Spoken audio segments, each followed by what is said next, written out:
Hello అందరికీ. ఇవాళ నేను మా పొగాకు చేనుకి వచ్చానండి. మా పొగాకు చేలో పని చేస్తున్నారు. ఏం పని అంటే పొగాకు మొక్కల పై తలలు కొట్టిస్తున్నామండి.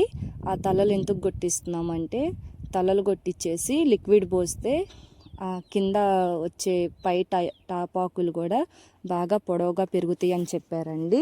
ఆ లిక్విడ్ వచ్చేసి సక్కరౌట్ అండి. 1 లీటర్కి 40 ml కానీ 60 ml కానీ మందు కలుపుకోవాలి. నేనైతే చేలో వాళ్ళకి మందు అందిస్తున్నానండి.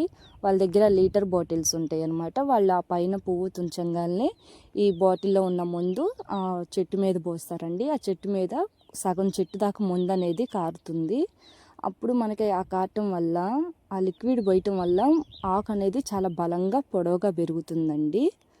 అందుకని చెప్పేసి మేము పొగాకు చేనుకి మందు పోపిస్తున్నాము. రియల్గా కూడా సక్సెస్ అయిందండి. నిజంగానే నేను చెప్పటం అని కాదు, మేము ఇదివటికి ముందు పోపించడం వల్ల ఆకు అనేది బాగా పొడవుగా వచ్చిందండి. తోట కూడా బాగా పెరిగింది. తలలు కొట్టించడం వల్ల చెట్టు కూడా పెరుగుతుందండి. యూజ్ కూడా ఉంది. మాదైతే మొత్తం 4 ఎకరాలు. 4 ఎకరాల్లో ఇప్పుడైతే ప్రజెంట్ ఒక 2 ఎకరాలు అయిపోయిందండి. ఈ వీడియో కనుక మీకు నచ్చితే లైక్ చేయండి, షేర్ చేయండి, కామెంట్ చేయండి. Please subscribe.